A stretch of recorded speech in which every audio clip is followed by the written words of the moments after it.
begun, and we're off to the races, everybody. Thanks for being here, chat room, and sit back and enjoy. It begins in 3, 2, 1. Tell me, have you witnessed their power?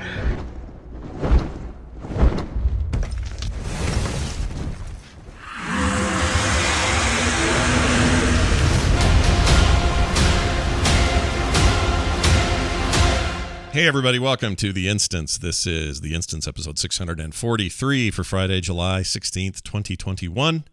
I'm Scott Johnson. We fired Garrett. He's out of here. Just kidding. He's on vacation and having a great time as best I can tell. He's gone for the next 2 Fridays, today and next Friday.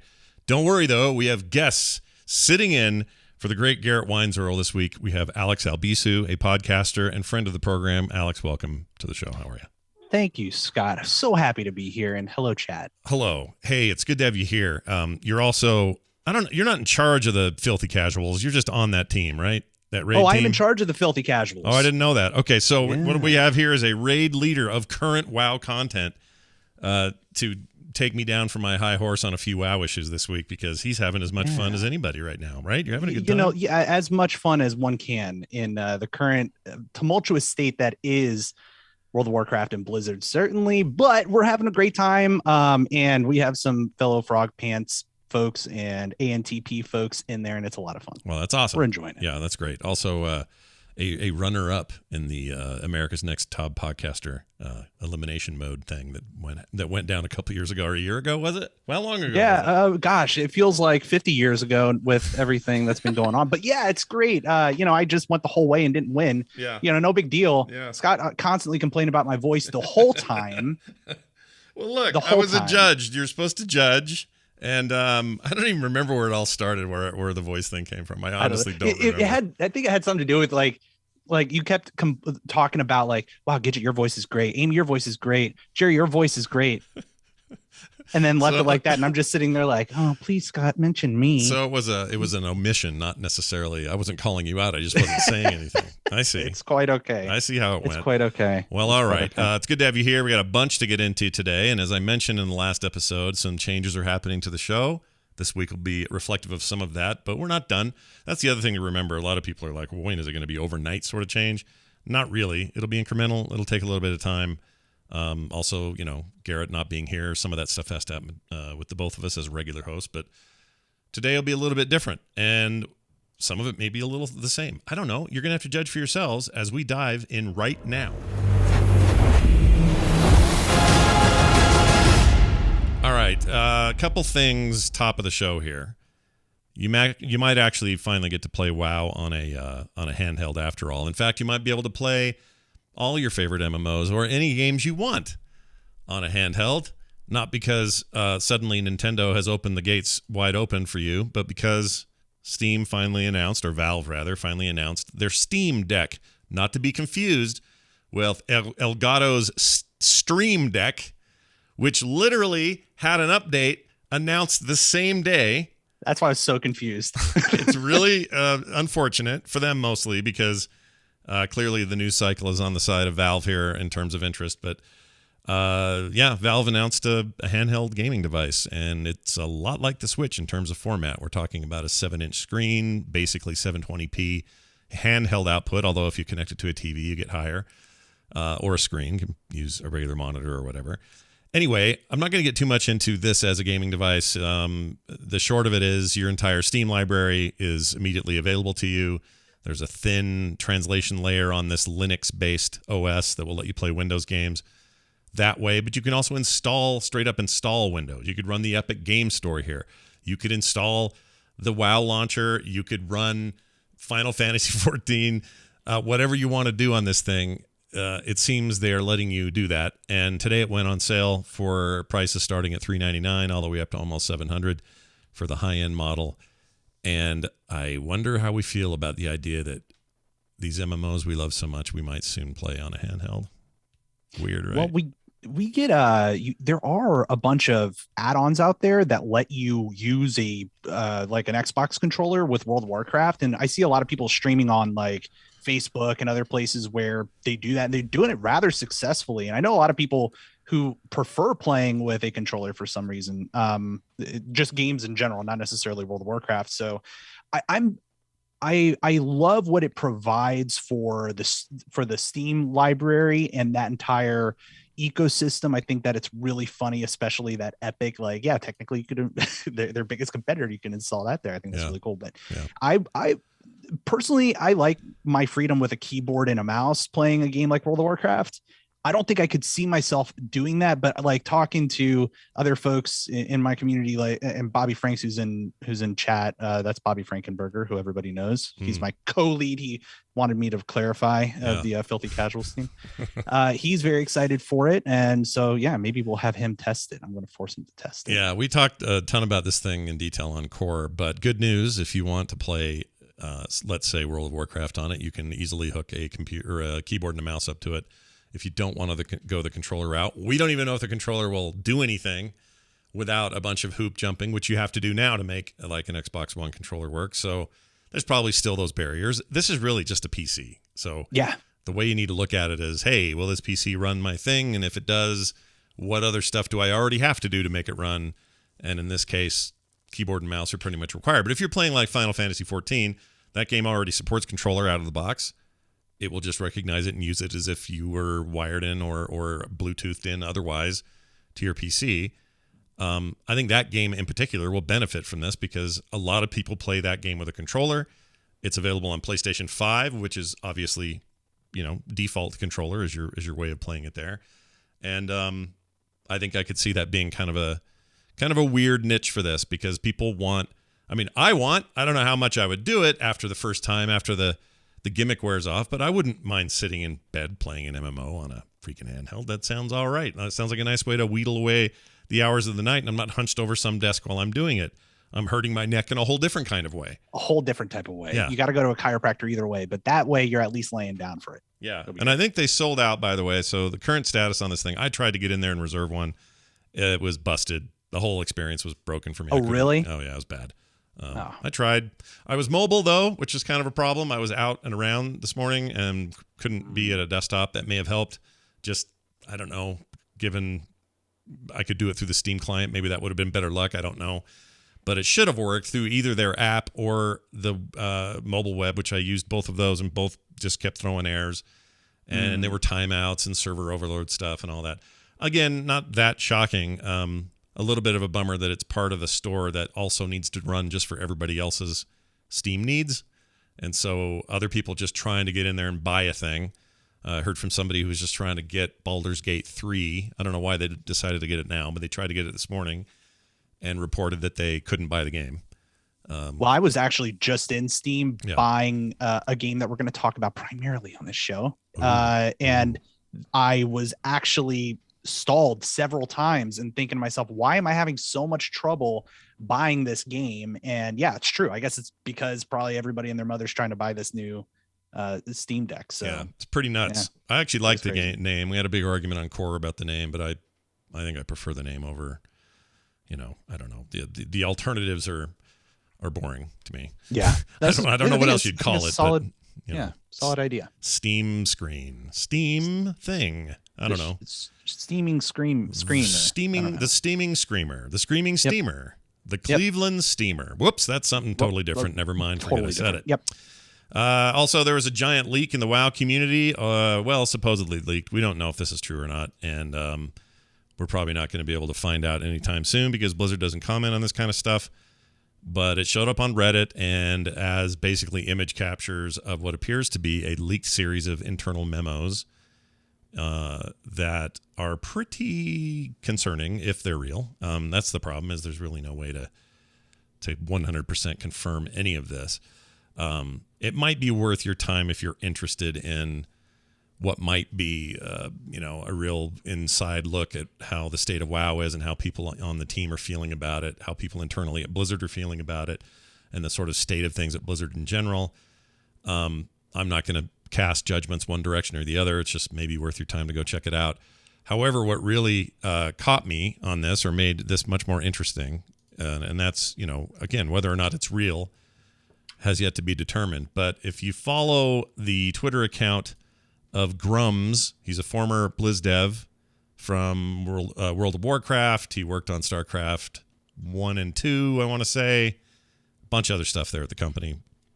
He's no longer there and hasn't been for quite a while, and has a bit of a following on Twitter for being a little on the critical of his former employee. It's kind of his thing a little bit. But it's a really interesting thread. He basically points out the leak and then goes into these really interesting details about AAA development versus small companies with visions, and when things like that change. Like, when do you go from a small, super flexible company who is just there to make rad games, and it's not really about the money or shareholders or anything else at that point. It's just, hey, what would we want to play, and let's play it. And everybody here, top to bottom, is a gamer, all the way down to the receptionist, and those ideals, those concepts that we associate with Blizzard and some other folks. He goes into a big, long, pretty interesting thread about why game companies, not just Blizzard, but many others, face certain challenges, and some of those challenges come in the form of, here, I'm going to read one of these. This is actually really cool. Let me pull that over here. So he says, how do we get here? He says, a couple of things happen in AAA development that lead us up to this point. The biggest thing is the money. Once AAA gaming gets bigger than all media, which it is currently, by the way, you start to attract a lot of executives who are in it for the immense profit versus the love of making games. This change starts at the top, and it's made worse by game companies going public. Hard to argue with much of that. Anyway, he says it starts to flow down into middle management, where you're starting to see serious cash. The why of company changes. Instead of going for games that they would love to play and identifying as gamers themselves, there's now a sense of the other, in quotes. We made the games, they pay for them kind of attitude. That's, what he's claiming. He says the original Blizzard culture used to be, we are gamers right down to the receptionist, and we make games for ourselves because we are gamers. He says, I believe this is gone now, and the devs at many AAA studios are distinctly us versus them, quote unquote, the whiny, entitled gamers. That's just a taste, and it doesn't feel so much like it's, obviously Blizzard's a part of the conversation, you can't avoid it, but it feels like a broader conversation about the AAA environment in general and how that sausage is made, and I found it to be a really interesting thread. So if you got a minute, go check out Grumz on Twitter, GRUMMZ, and you'll find that thread. It's a long one. It's like, 30 posts, 40 posts, something like that. Yeah, and something that's really interesting, and we talked about this a bunch on Joystick and Mouse, but it's like that, the economics of gaming these days. Mm-hmm. And they try to really, the part that really stuck with me was how they are putting forth that 6-month subscription and the bonuses and everything that you get there so that they can hold on to that commitment from their customers and report out, or their consumers, as they said in quotes, and they could report out for stockholders and everything else, what great numbers and everything a company like, or a game like World of Warcraft has. One reality is just they're in that 6-month cycle. So yeah, there's still subscription numbers, but it doesn't necessarily take into account, churn or anything like that. So I thought that the economics piece of that just kind of reaffirmed some of the stuff that we've talked about and kind of just anticipated in general around that. But it is a very interesting perspective for sure. Yeah, for sure. He also gets into streaming culture and how that's a thing that devs hate. They love and hate because they need it to compete, survive, be noticed, whatever, whether you're a new company, old company, or anything in between. You have to leverage your PR around not just the end user, not just advertising in traditional senses, but you have to be ready for the streaming side of things. And he gets into that a little bit here. When content creators, he uses this as an example because a bunch of them started streaming other than WoW content, specifically Final Fantasy 14 in the last couple of weeks. And when they started talking about it and starting to stream it, that starts to have this like, whoa, wait a minute, what's my favorite content creator doing? They're going over here to do this other thing. Well, what's that about? And then they start going over there. And the way he put it here is, what's a WoW gamer to think? The rest is history. The king is dethroned, an expression of shock on his face. Sometimes you don't need the best product. You need to be good enough to take advantage of a company that has rested too long on their brand and monopoly to actually change, innovate, and improve. he believes that this exodus is a permanent one. That a lot of these players are like, yeah, I'm out of here. I'm going to go do other stuff, and it's only being confirmed for them. Their bias about leaving is being confirmed by those they hold in high regard, be they streamers, YouTubers, or whatever.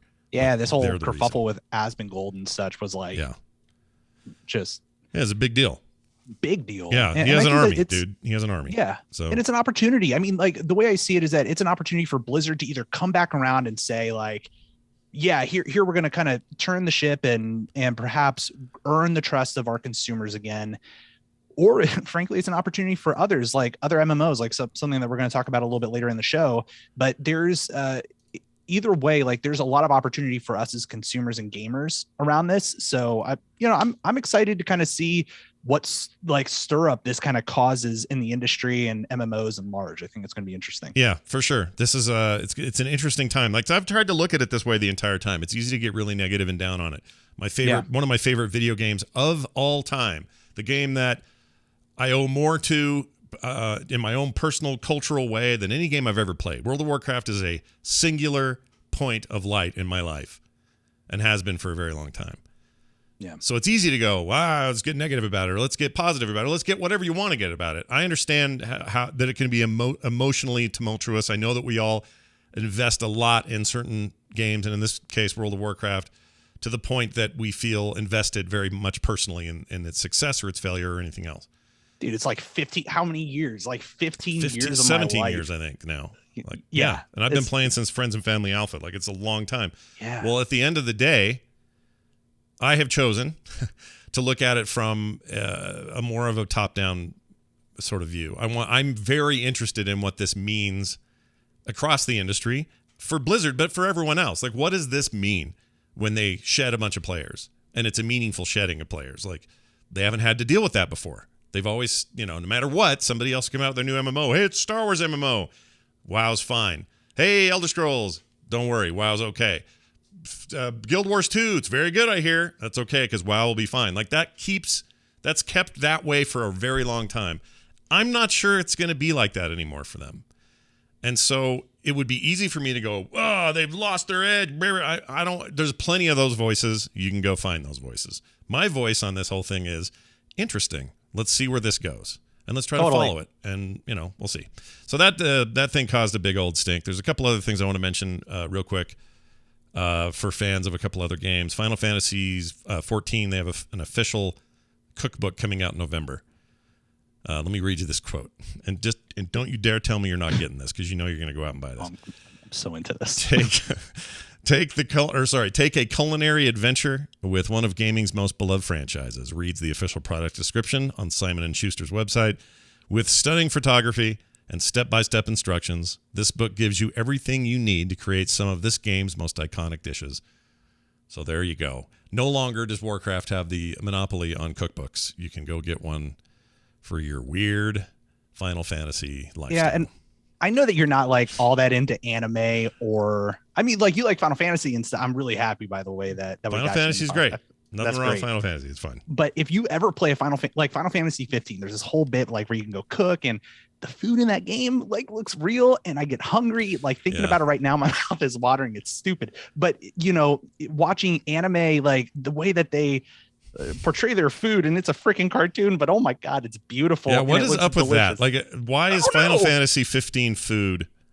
I've seen it. The in-game food in Final Fantasy 15 is the best looking food in video games. Easily.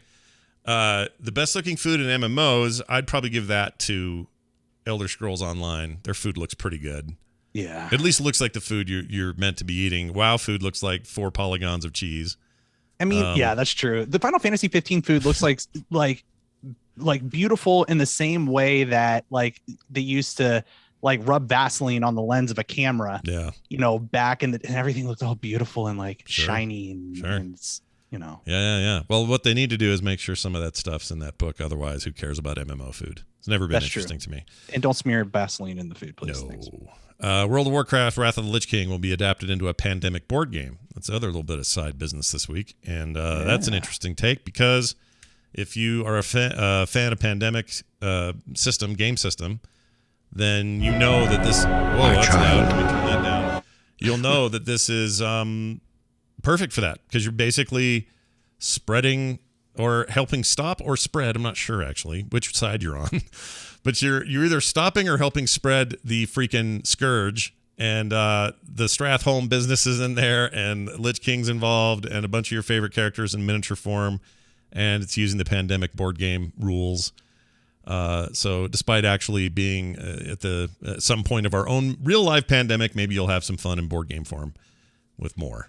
I remember playing Pandemic, like the original Pandemic, like right when this pandemic started, and I felt very kind of odd and cathartic to go out and fight that thing. And I really enjoyed that. And just being a big WoW nerd, I think that this is going to be great. I don't know. Are you going to get it? Or? Yeah, probably. I think it seems like a perfect match, and I really like Pandemic, so yeah, it doesn't. Cool. It seems like a bit of a no-brainer. I'll probably wait for some reviews. Friend of the show, Dan Patrice, is a gigantic board game nerd, and he'll probably review the hell out of that before I have to make a decision, but seems like a perfect fit to me. So totally, we'll see how it goes. Totally. All right, we got a lot in this week's big topic.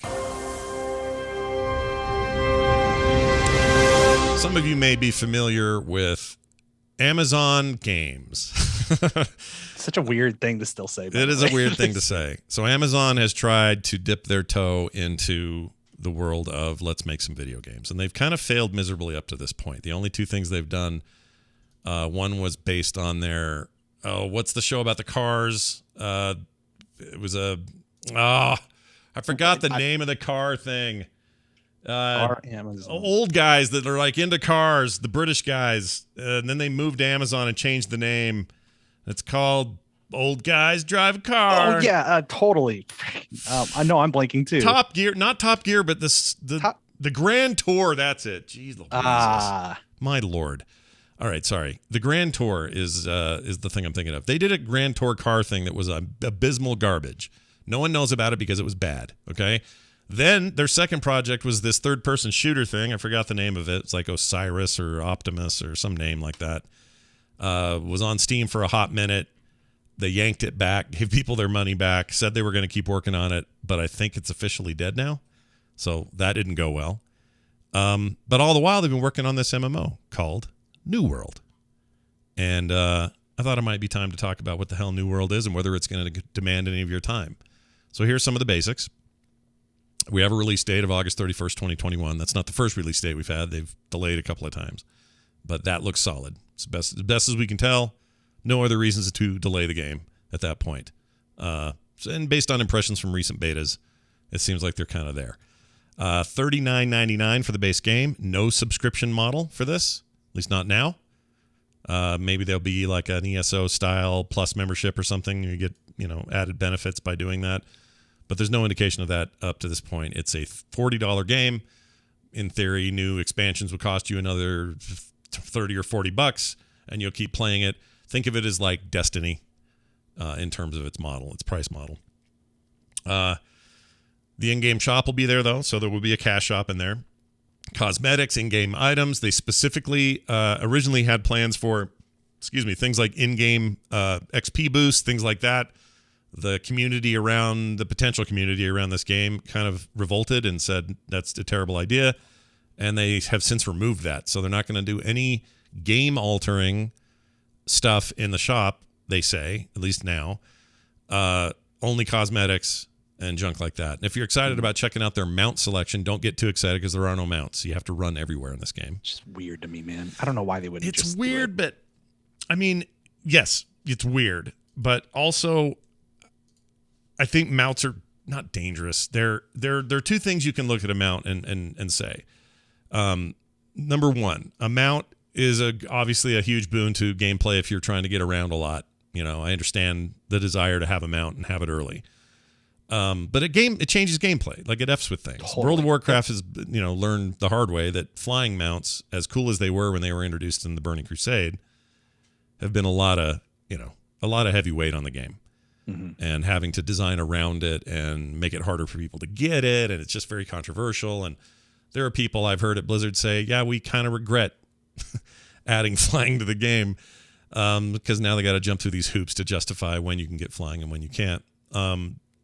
This game will not feature even ground mounts, which reminds me, I think initially, and I don't know if they still do, but Guild Wars 2 didn't have mounts. At least at launch, they didn't. Yeah, maybe they ended up. don't. There are mounts in there now, but Are there? yeah, Okay. but dude, I think they're even flying mounts. I don't know. Somebody who plays Guild Wars 2 can chime in, but I can't remember either. And everything in Final Fantasy is a chocobo. It either flies or it runs. So just do whatever you do. But yeah, that's it. To at least start things out. You're running a lot, and if that's okay with you, it's okay with me. It doesn't really bother me. 50 levels maximum in this game. It's all set on an island called Eternum or Eternum. Eternum. Eternum. Is it Eternum? Like Aeternum. Yeah. Eternum. That sounds right. We'll go. That's fine. It's like Eternum, but with an A. But Eternum. Yeah. Broken up into 8 zones, so a bunch of space. The game was originally set to be more set in like a real life, like historic sort of, think of New World, like, oh, we've discovered the American continent and we're going to do all that. More of a survival-y kind of idea, but that has all evolved to be dark magic and fantasy setting and all of that. And that's what you're going to get. Even though some of these dudes look like conquistadors and it drives me nuts. I don't like it. It's not my aesthetic. It's not my aesthetic. Yeah, I don't like it. It's too historic. It feels like I'm in the wrong game. Doesn't feel fantasy enough. But some of the other faction gear and the things I've seen in the game make it, they mix it up a little bit. Here's how they describe the place of Eternum itself. For thousands of years, the mysterious island of Eternum has been the source of fantastical legends. And now you've found it, shipwrecked with no supplies or allies. You need to make your way to a dangerous world where the fundamental laws of life and death don't apply. Ooh. Magic flows through Eternum rather. It brings life, miraculous healing, reanimation of the dead, and strange flora with magical properties. And it brings horror, the power to cause untold destruction, and the slow wasting of the soul through the countless cycles of death and resurrection. In such a land, your destiny is whatever you make of it. So deep, like real deep. I like the setting, and I like everything that I'm seeing so far with the aesthetic. Other than the conquistador thing, the aesthetic is very different. I feel like from most other MMOs that we're getting, it's almost like a little bit realistic mixed with some dark magic sort of feel. Sure. And before we jump into the gameplay, I kind of want to go back to one thing that you talked about that I think is really important here, and that's the in-game shop. First of all, I think it's great that we don't have another MMO that is going to cost us X number of dollars a month. Yeah, I think that's really great. Sure. But the other thing is that Amazon did a really good job of listening. And I know that because I've been following this game for a little while, by the way. I'm very excited about it. You pre-ordered it today, I heard. You went and grabbed it, right? Yeah, tried. Sure. And then I actually got it. I got it. It's there in my library, ready to install. Yeah. I just got to wait. But I'm interested in seeing more about what this game is going to be about. And I like seeing that a company like Amazon, who can be, a gigantic behemoth, doesn't necessarily have to listen to anybody, but they decide to listen here and try to do what's right by their community. And when people say they don't want XP boosts in other kind of consumables like that in their in-game shop, where it could be construed as pay to win, and they listen to that, I think that that's great. And they've taken feedback in multiple cycles, just having followed this. And you mentioned it before, where it's like, yeah, they heard that the big survival game aspect of this game was reimagined, and they kind of followed a more traditional MMO route after tons of feedback. So seeing the trend of Amazon actually listening to the player base, and that's been testing this over the past really several years. Yeah.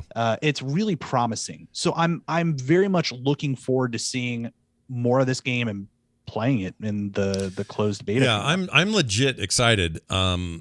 Given the changes, I was not interested at all when the game was announced as more of a survival multiplayer PvEP experience. Like, that's not interesting to me. There's a million games like that. I kind of don't want that. What I want is sprawling stuff I can play by myself, cool content I can play with friends, and the more traditional MMO experience, which is what they now say they're going to deliver us. Now, the big difference for a lot of players is going to be how it plays, and let's talk about that for a second. Gameplay is more like ESO, less like WoW, and by that I mean World of Warcraft, Final Fantasy, Guild Wars, they are known to be your tab targeting kind of MMO, right? Tab a dude, target him, hit 1 through 5, whatever it is, do your rotation, slowly beat the dude and then move on. That's your combat. This game is more active and action oriented. You are swinging your sword with your left mouse button. You are putting up your shield with your right mouse button, assuming you're using a shield. Similar stuff for staves and other kinds of weapons. It is more action oriented. Lock onto your target and go fight him. Not like to the level of Dark Souls or something. They're not making that. But again, if you've had any time in ESO, you'll know exactly what I'm talking about. And this feels very much like that. And I've played enough ESO. It just, every time I see him fight in this game, I'm like, oh, that's just like ESO. And I actually see that as I actually see that as a positive thing, because I think the ESO combat is pretty strong. I think it could use help in the animation department. And this game seems to do a lot of animation. Like, there's a lot of graphical coolness going on from what I can tell. Yeah. And I feel really strong about that moving forward, because what I don't want is another tab targeting MMO. There are plenty of those. I can play those anytime I want. I need something a little more, I don't know, maybe a little more visceral. This appears to be that. Yeah. Yeah. Out of curiosity, how do you feel about the skill shot piece of all this? Because in this game, you can kind of, if you're wielding a bow, for instance, you can pop around corners and shoot people. Do you feel like that is something that you're going to enjoy, or are you going to be more of like a melee kind of up in your face sort of deal? Like, what are you thinking? I mean, it's just them adding like a timing mechanism really to it, like I'm fine with that. I don't have a problem with that. I can tell you this right now, watching these guys pull their bows back and get in like kind of a zoom mode annoys me. I don't want that. Like, just let me pull my bow back. Like, let me turn that off in the options. And if it isn't there at launch, it will be, I promise you, because I don't want to have like, it's so tempting in these games to insert a bunch of cinematic type movement, but that will eventually wear off and you'll just be annoyed by it because you're just trying to play. So a few things in there, I can't quite tell. The skill system itself, though, like the actual progression of your skills and stuff, it feels like old school RuneScape or something. Yeah, like, there are no classes in this game. It is basically, hey, you want to level up really great spear work? Go for it. And you want to have some magic on top of that? Awesome. Up till level 20, you can respec anytime for free. So there's plenty of room there to just test and play and mess around. And even after that, it's just gold. But I like a game where I'm not in a hole. I can make decisions and change my mind, and go a very different direction if I want to, and experiment before I lock myself in. Most MMOs are like, hey, you want to be a mage? Good. Hey, I hope you like magic, because you're going to get a lot of magic with this guy. Like, this will let you kind of create hybrids that are battle magey and, just weird combinations of stuff, which is pretty cool. I do like that a lot. Yeah. I will say, graphically, I'm very impressed. Me too. This doesn't look like your typical MMO. The closest to this, I would say, this is like the lushness of like high resolution WoW lush. So if you could, that kind of wonder that Warcraft has in it when you first discover new zones and the color and the, all that. So WoW's always been really great at that, but it's also been super stylized. This is like a not hyper realistic version of that, but a much more, it's high fidelity kind of quality to that lushness. And I'm super into that. But it also, I keep bringing up ESO, but I think it's a good comparison. It's got a little bit of this sort of ESO, not quite real, but more real than you're used to. It doesn't feel like a big flat MMO. MMOs tend to have giant hallways and huge textures and, big blocky stuff because it's an MMO. That's how things work. This just got a lot of detail in it. And that bodes well for me and my interest. Yeah, it feels like a really dynamic world from all the visuals that I've seen, which is like, it just like this is a great scene. If people are watching live on Twitch, you can see like you go from lush landscape down into this like blood like swampy thing. Yeah. And that is very cool, like as a consumer, like just as somebody who really likes visuals in games, like that's a cool experience. And like watching some of the combat and stuff, talking about that again really quickly, like it'll be really interesting for a lot of the folks who come from a game like World of Warcraft or Final Fantasy 14 and Guild Wars 2, where it's tab target. You don't necessarily have those skill shots. Like if you remember Wildstar, like I've seen some of that in chat. Like Wildstar is I love that game. That game was great, dude. They didn't give it the chance it needed. It was so cool. Oh God, that was so good. So that was such a fun like play style where it was kind of tab targety, but then you can get those really clutch like skill shotty sort of things where you would land in a certain area to cause some kind of a massive effect or shoot a straight line in front of you and it would do a thing. Like that was really, really fun. I played one of those like dual pistol wieldy dudes. I forgot what they were called, spell slingers or something. Yeah, something like that. I love those guys. But that was really it was gratifying combat where I feel like you're going to get some of that in this, but it's going to be difficult for those folks who have trouble with that. Yeah. Right. Oh, yeah. Yeah, for sure. Yeah, there's going to be people who would really, I guarantee you, there are people who won't play ESO for the same reason right now. They don't want to play an action version of this stuff. They want to play, they want to tab and target. And I get it. Right. There's something chill about that. It's part of the reason that you can play WoW and do stuff in WoW and have TV on. You know what I mean? Totally. Like it's a very casual kind of experience. Maybe you're supposed to focus more when you raid, but not so much when you're just playing it to do your dailies or whatever. And this game is going to engage you more. That may, your mileage may vary. They're now showing basically post-tutorial moment here where he's running around on the beach with a bunch of other new players. And so those trees falling in the background. Yeah, I don't know what that's about. That's kind of freaky. That's the crafting, baby. I can't wait to craft. That's the other thing. Major crafting in this game. Yeah, which we'll get to here in a second. So, all right. So here's a couple other things. You're meant to compete for territories over a period of time, so that's a big part of the multiplayer effort, leveling up other characters in the process. The players earn more experience and master more weapons, and they'll do more to overcome different challenges of Aeternum. Aeternum. That's what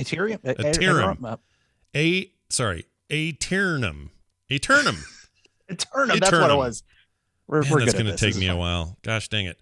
Some of it requires you to team up with friends. We'll talk about expeditions in a minute. They're basically dungeon delves, that sort of thing. All right, so you can join guilds, or as they're known in this world, companies, which is a very historical way to use the name.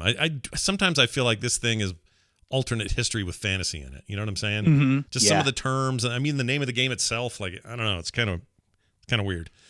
This allows you to develop chunks of the landscape into big towns. Through this process, players will be able to purchase houses, which act as fast travel points. Beware, settlements can be attacked by rival companies, so you're always got that kind of defend and attack kind of thing going on. Mm-hmm. We'll see how that goes. That stuff usually, my experience in past MMOs is that stuff sounds amazing on paper whenever they talk about those kinds of features, and then in the game, it's never as cool as you think it is. Warhammer Online. Yeah, Warhammer's a good example. There was one a long time ago, like pre-WoW. Maybe post Dark Age of Camelot. I can't remember the name of it. Oh. Someone in the chat will remember, probably. Yeah. But they had like that. This was their whole idea, like big, huge landscapes where you could build up giant cities, defend them, attack them, and it sounded so rad. And they were like ex-EverQuest people working on it or something. Not Zork chat room. And it just sucked. It was not good. It was poop. So. Whatever. It'll be interesting. I mean, if they can pull it off, I remember big siege battles in games like Lineage 2, one of the first MMOs that like I really dug my teeth into. Mm-hmm. And those siege battles, when my like really crappy computer could handle it, would be really, really fun. And it was rewarding, but it soon became very clear who like the winners were on that server, so it'll be interesting to see how they balance that. They need to pull this off, because if Amazon Studios wants to, they need to have one of their first 3 projects work, or else what are you even doing? Like, get out of games development or hire better. I don't know what the answer is, but I do have high hopes for it. There's some really smart people on the team. If you do a little background check not background check, but look and see who's involved. A lot of really talented people with a long, long list of experience. Like, they have the know-how. They certainly have the money.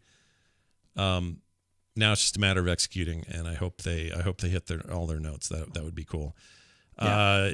Mentioned the respecking up to 20. Also, there's these there's these countless expeditions, they're calling them. I'm sure you could count them, but they say they're countless. The experience in the world. These are quests that will provide unique bits of gear like armor and weapons and stuff for you and your friends. Some of that is group content, some is solo. And there's a huge story arc, but they're not every level. So, there'll be a chunk of time where you're just doing a lot of side stuff before you unlock the next big piece of story content. Not that different than other games in its like class. Renown in WoW, like that campaign. Yeah, or another good example, ESO has their kind of overarching thing, and you talking to certain people only happens every few levels, and if you forget to go do it and you do a bunch of other stuff, then you can go do it in rapid succession. Maybe this will be part of that. I don't know. They don't get into whether the world, this is one thing nothing ever says, I can't find this anywhere, if the world scales with you or not. That's how they do it in Guild Wars and parts of WoW, like the leveling experience. There's scaling. ESO does it too. ESO's their Tamriel Unlimited is entirely that, and I really like it, but I think it has to be handled just right to make it work. Anyway, They don't say here. We don't know. There may be zones where you're like, oh shit, I can't go in there. That's level 60, and I'm only level 10. I'll die. We don't know because they haven't said, but. We'll see. Like we mentioned earlier, no classes. So the mastery system and the weapon system, there's still going to be min-maxing because people, that's what you do. Someone will say, oh, the best combo is this sword plus this thing plus that. And make sure you put points into blah, blah, blah. I mean, you're going to have those guides and people are going to try to push you down those roads. But the idea here is it's a much more open-faced sandwich of game.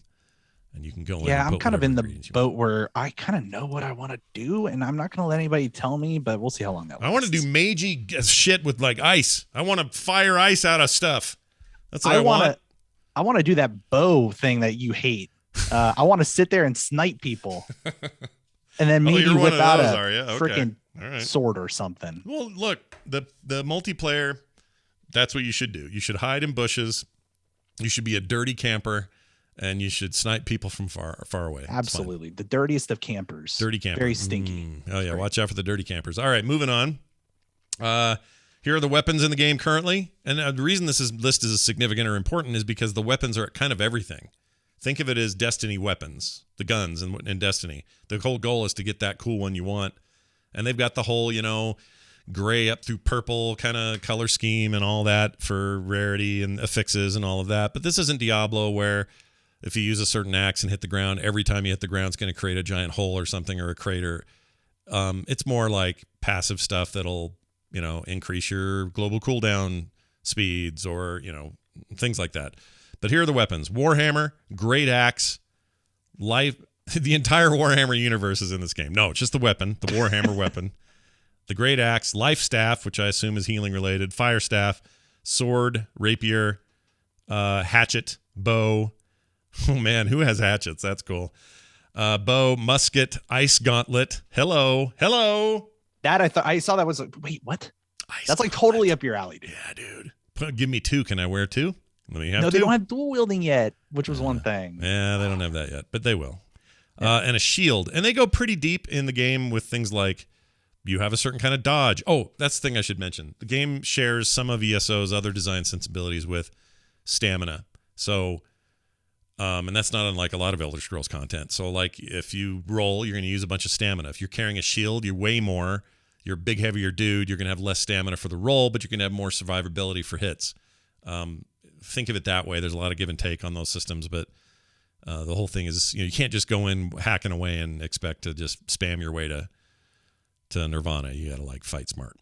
Yeah. And when it comes to the fighting, actually, like, see some comments about open world PvP, like that's actually completely optional for folks. So it didn't used to be that the goal of the game in the original state was PvP all the time, and players were like, we don't want that, and they said, okay, well then how about we not do that? And then others were like, well wait, we want PvP, and they said, well all right, how about we just make a damn MMO where PvP is optional and you have to toggle it on or off, and if you want to get ganked, fine, you can be that guy. It's like war mode in WoW. Yeah. Makes perfect sense to me that they would do totally. So it feels like this is a game for anybody who wants any sort of occasion of whatever you like to experience in an MMO. It kind of gives you all that. Yeah. And I just watched him chop some trees down with his fighting sword. Yeah. That's cool. Yeah. So those elements are there, and that's the part I wanted to get to next, which is crafting. Huge part of this game is the crafting system, and everybody can kind of do everything. That is also very ESO like. Expeditions will drop you crafting materials, so that's important. Those are vital to your progression. The game's crafting system is pretty comprehensive, and we have a list of the skills that you can master: weaponsmithing, armoring, jewel crafting, engineering, lodging, harvesting, smelting. Harvesting? Am I going to farm? Oh, Farm all that green. I'm going to farm all that green. I like farming. Smelting, stone cutting. Who keeps the metric system down? We do. Remember the stone cutters? Was that their names on The Simpsons? Hold on. Am I remembering that wrong?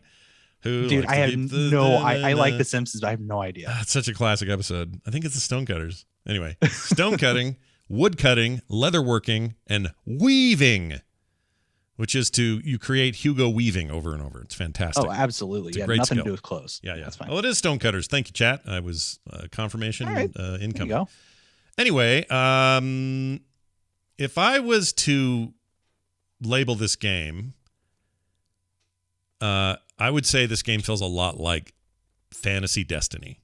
And I don't mean any of the negative things about whatever you may have in your head about Destiny, whether you played a lot of Destiny or not. Something about this game says that to me, and I don't know why. Yeah. I just get that vibe. Well, the third person feel gives me a lot more ESO vibes kind of coming into it. I actually preferred to play ESO third person. Were you one of those that like to do it first person or? I mean, in ESO, I go back and forth.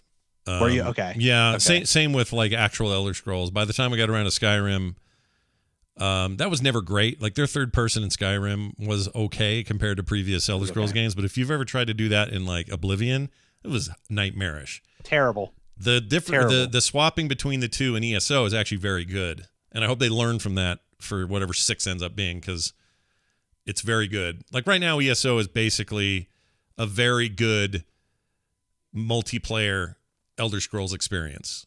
Like I quite like it, and it gives me all the things I like about Elder Scrolls, and one of those is proper first and third person functionality.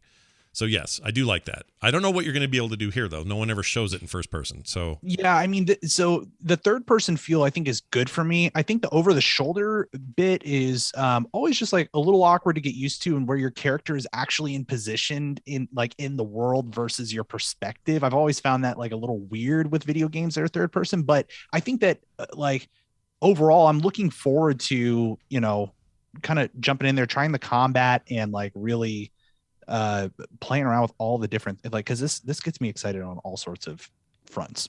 I'm losing my mind over it. I can't wait.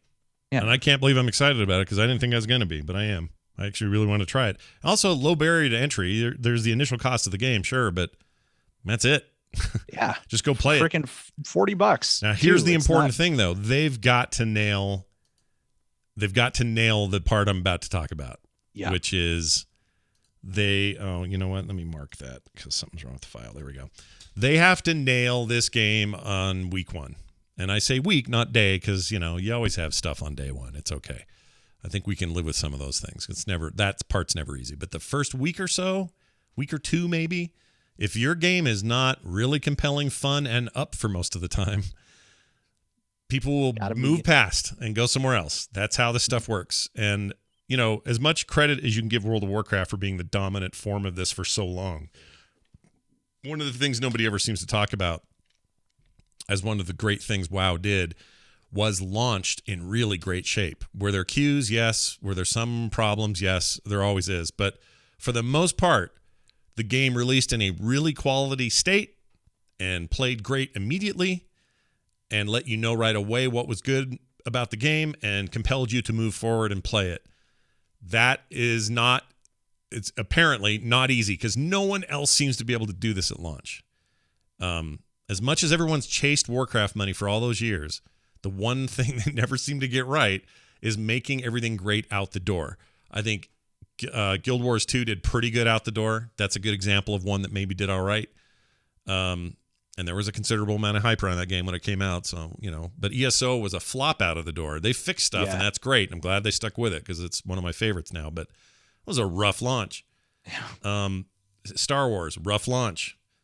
What's another one? I can't think of it anymore. Final Fantasy? Final Fantasy, a horrible launch. It was terrible. Awful. It was terrible. Awful. Everybody right now can't stop talking about 14, but I'm like, do you remember the state of that thing when they started? Oh my gosh. Yeah, and the devs were like, oh yeah, this thing's terrible. Hold on, wipe the whole thing. Start over.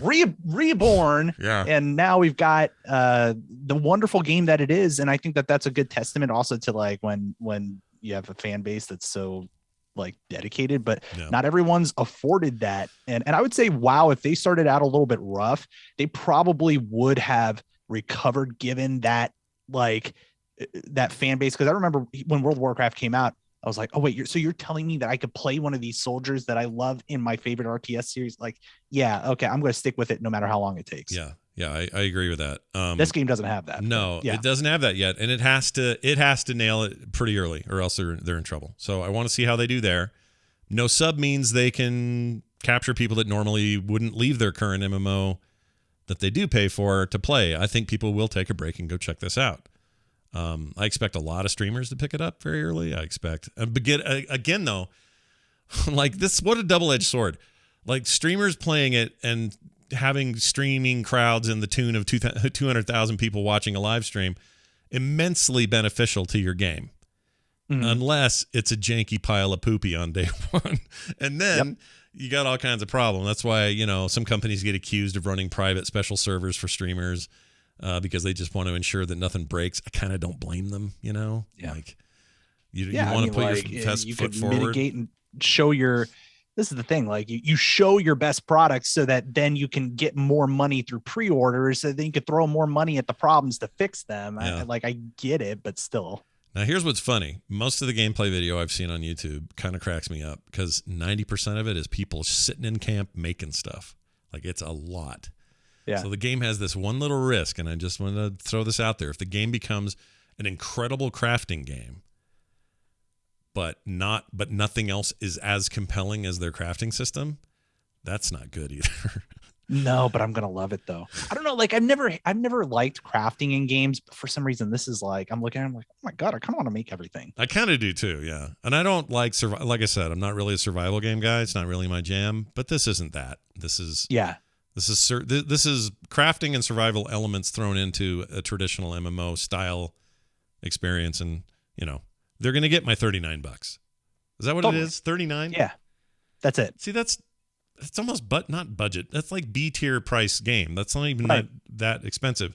Like I feel like Amazon is trying to hedge their bets, come in at a low price, under promise, maybe over deliver, hopefully, and maybe this will be among the pantheon of MMOs people respect and like and play.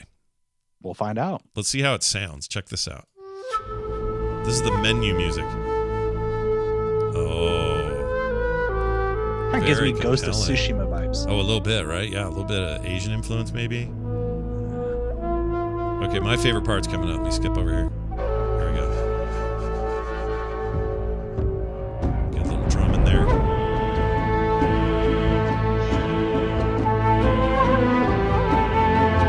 That's inspiring. It's good. It's good. Yeah. Yeah. I want to go adventure. Yeah, let's go adventure. Let's go.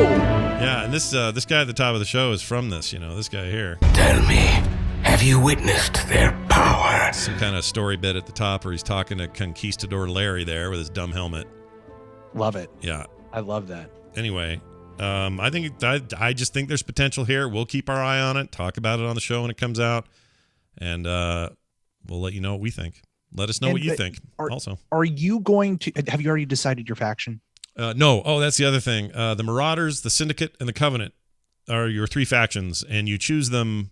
You're not born into them. You choose them at level 10 or something. 10, yeah, it's level 10. Like Marauders are like war fighting people. Syndicate are like spy deception people. Covenant are like religious zealots. Yep. So. Yeah, I feel like I want to go. Which is the one with the plague doctor looking dudes? That looks like maybe Syndicate. I feel like I was expecting you to go more Marauder because that was like they kind of had Mad Max sort of vibe, like shiny chrome sort of deal. They do a little bit. The problem with those guys is they're also the ones that wear the dumb conquistador helmets. So okay, no, never mind. Just not into it. I'm sure the gear will be super diverse, and I'm not that worried about it. But the Syndicate, I just like sneaky, dirty business. I do too. So I want to be involved in that. I want whatever the opposite of my own real life, my boring real life is. That'd be great. Yep. All right. It's time for emails, everybody. Mr. Johnson, I have questions. Now, if you've got a question for the show or a comment about the game we just talked about or anything we talked about on the show or any of the changes that we're starting to implement or any of that stuff, let us know. theinstance@gmail.com, like ACF did. He wrote in and said, hey, I'm very happy to hear that you're keeping the show going. I've been a listener since Dig Nation. Oh, my gosh, this was a long time ago. Used to listen to them way back, he says. Well, here's my question. I wanted to give some insight into NDAs. Last week we talked about non-disclosure agreements and non-competes and how that affects Blizzard and other companies in the games market, and is it different than the regular world and that sort of thing. But anyway, he says, I want to talk about NDAs and joining founding companies. A lot of NDAs are often too broad by their very nature. For instance, my co-founder and I had a 1-year window before we could technically be allowed to start a business. That's because, or caused by, a fear of risk when we were young and trying to look for funding. The way it was explained to me, most, if not all NDAs, at least if you're not an executive, but more on that in a second, he says, covers IP or intellectual property or info that would cause a conflict, i.e. customer lists. So think of it as like you're a sales guy at a plumbing company and you got a giant list of everybody who buys from you. If you leave and take that list, you're taking potential business from the place you're leaving. So that's a great example that he's using there. Mm-hmm. And he says, now executives are thought to have fault knowledge. Okay? That is to say, they can never act in a way that doesn't violate no IP. I think that he means AIP. As they are the IP. For games, if they aren't bringing plot, engine, or assets, it doesn't matter. Also, most NDAs are unenforceable age, or of unenforceable age, or are going out of style. I think he wrote this with his phone and maybe dictated it. Yeah, I see what he's trying to say. He's trying to say like a lot of the older ones. Yeah, he says, I hope at least that this is a little helpful with all the questions you're getting about the NDAs and such on the show. Keep up the great work, ACF. Well, thanks for the insight. I've also talked to a few people offline about the nature of this stuff, and since I know a couple of Blizzard people in particular who had year-long non-competes / non-anything, they couldn't do anything, like even making an announcement. And I'm pretty sure that worked on an executive level at some point for Morheim, because Morheim took a year to say anything about Dreamhaven. And he wasn't just sitting around. Mm-hmm. Same thing goes for Rob Pardo when he left and went and started Bonfire, which may never make a game. I'm just telling you, dude, those guys just sitting over there. What are they even doing? Just breathing? Is that all they do? Need something. We need some news. Anything. Like just anything. Say, hey, we're working on a game that has a sword in it. Okay. That's all you got to tell us. Or are you working on a game, period? That'd be cool. But right Concept now, art, we don't something. know. Oh, I just watched this video is still playing back here of this of the bow class stuff, the bow weapon stuff. I'm into it. I know you don't like the zoom in thing. I'm okay with it. I don't like the zoom, but I like the bow. The bow's good. I'm also all about that rifle, that musket. Or they're talking about making pistols and maybe dual wielding some pistols, doing some cowboy action. Beyond that, guy dropped a supply cache, found a better weapon. All right. I might really be into this when it comes out. Me too. Anyway, if you have thoughts, feelings, comments, whatever they may be, send us your emails, theinstance@gmail.com. Garrett's out of town for one more week. That means next Friday, I'll have another guest host. That'll be John Jagger joining me from the Core Podcast. He is completely 100% all in, immersed in Final Fantasy XIV. And he's going to try to sell us on why that is. Why the swing from all these, especially in the case of WoW, why all these players? Why are they just up and leaving and going to play Final Fantasy? An 8-year-old game, a kind of an old game in its own right. What are they doing right? What are they doing wrong? What are they doing at all? We'll find out next week with a deep dive with John Jagger. So look forward to that episode. In the meantime, Alex Albisu, thank you so much for hanging out with me today, man. It was awesome. Oh, of course. Thanks for having me. I was telling people, like, when they were asking me about the show. I was like, yeah, this is the very first podcast I ever listened to. Whoa. And now, you know what? Garrett, same thing. His first show he ever listened to. That's nuts. Yeah, Garrett and I have way too much in common. It's kind of funny. We've never met. And then here I am. So that's fun. That's really cool. I'm glad we could you could finally come and see how we treat the pigs before we kill them and serve them up. I'm about to say the sausage is gross. Yeah, it's pretty gross. I'm just telling you, it's pretty gross. Pretty gross. Well, tell people where they can find more of your stuff. You got a few podcasts going. Where can they get it? Yeah. So, people out there probably hear me on America's Next Top Podcast are doing the exit interviews and everything. I actually do another show where I interview dads and parenting experts. So any parents out there, head over to thedadchronicle.com. I've interviewed a bunch of folks, even Scott and a bunch of others here on Frog Pants and others. So head over there. You can get a bunch of different resources around parenting. I even created my very first free ebook all around new parenting guidance for dads. And it's a checklist. It's awesome for dads to use as they find out that they're going to be a dad. So that's really fun. Yeah. And then I also do my own video game podcast. I don't know if you could tell I'm pretty passionate about video games. If you head over to joystickandmouse.com, Joystick and Mouse is a podcast all dedicated to delivering video game news from the perspective of a few filthy casuals who enjoy talking about the gaming that we try to do with our busy lives going on. Well, you are filthy casuals, so I'm pretty filthy and I'm a casual. So yeah I feel like that was fair. So joystickandmouse.com. Shout out to my co-host Diddy does games in the chat there from ANTP season 2. Nice. So yeah. Look at all these ANTPers hanging out and doing cool content. It's pretty rad. It's fun. Yeah, man. Well, it was awesome having you on, and we'll look forward to a future where perhaps you guest host again. And at the very least, we might see each other's, stiff, unanimated faces in a little video game called New World coming up. So absolutely, let's see how that goes. That's going to do it for us. Thank you all for listening and watching. We'll be back next week with more. Like I said, John Jagger joining me next week as co-host. Garrett will be back after that. And more coming down the pipe. For the meantime, head on over to theinstance.net. You can find ways to support us there. You can find all our information, other shows, all that kind of stuff, our Twitter accounts, and don't forget that email address, theinstance@gmail.com. That's going to do it for us. For me, for Alex, and for the vacationing Garrett. We'll see you next time.